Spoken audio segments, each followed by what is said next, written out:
পাটায় করার ভর্তার স্বাদ কিন্তু অন্যান্য ভর্তার তুলনায় একটু বেশি হয়। তার উপর যদি হয় চুকা পাতার ভর্তা, তাহলে তো কোনো কথাই নেই। আজকে আমি বানাবো চুকা পাতার ভর্তা। আর এই চুকা পাতার চুকা কমানোর জন্য এর সাথে ব্যবহার করব খাকরোল পাতা। আসসালামু আলাইকুম সবাইকে, welcome back to my cooking channel ঘরোয়া রান্না। ঘরোয়া রান্নার আজকের আয়োজনে চুকা পাতার ভর্তার জন্য প্রথমে প্রয়োজন হবে চুকা পাতা। তো এই পাতাগুলো অনেকেই হয়তো চিনেন, আবার অনেকেই চিনেন না।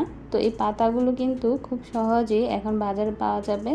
তো পাতাগুলো থেকে ডাটা আলাদা করে তারপর অর্ধেকটা পরিমাণ নিয়ে নিয়েছি। আর এই পাতাগুলো যেহেতু অনেক টক হয়, সেহেতু এই পাতার সাথে দিব খাকরোল পাতা। আমি এখানে চুকা পাতার সমপরিমাণ খাকরোল পাতা নিয়ে নিয়েছি এবং সবগুলো একসাথে খুব ভালো করে ধুয়ে নিয়েছি।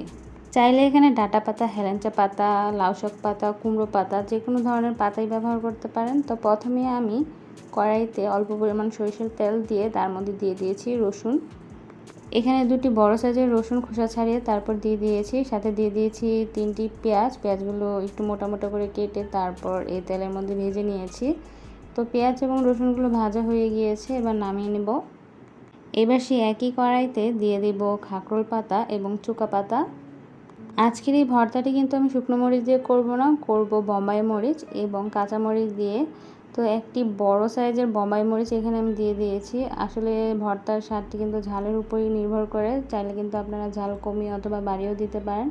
তো অল্প পরিমাণ লবণ দিয়ে এই চুকা পাতা এবং খাকরোল পাতাকে আমি ভালো করে সেদ্ধ করে ভেজে নিচ্ছি। অবশ্যই খেয়াল রাখতে হবে যে পাতায় যাতে কোনো প্রকার পানি না থাকে।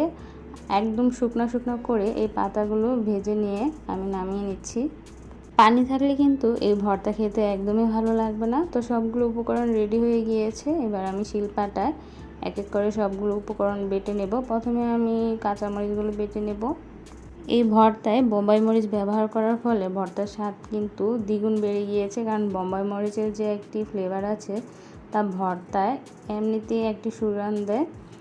তো মরিচ বাটা হলে আমি কিন্তু চুকা পাতা এবং খাকরোল পাতাগুলোকেও খুব সুন্দর করে বেটে নিয়েছি। এবারে একই সাথে আমি রসুন এবং পেঁয়াজগুলোকেও বেটে নেব।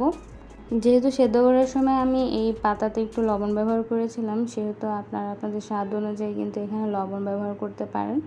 সবগুলো উপকরণ বাটাবাটি হয়ে গেলে এবার একসাথে খুব ভালো করে প্রথমে মিশিয়ে নেব, তারপর আরও একবার বেটে নেব। দ্বিতীয়বারের মতো বাটা হয়ে গেলে কিন্তু ভর্তাটি খাওয়ার জন্য একদম রেডি হয়ে যাবে।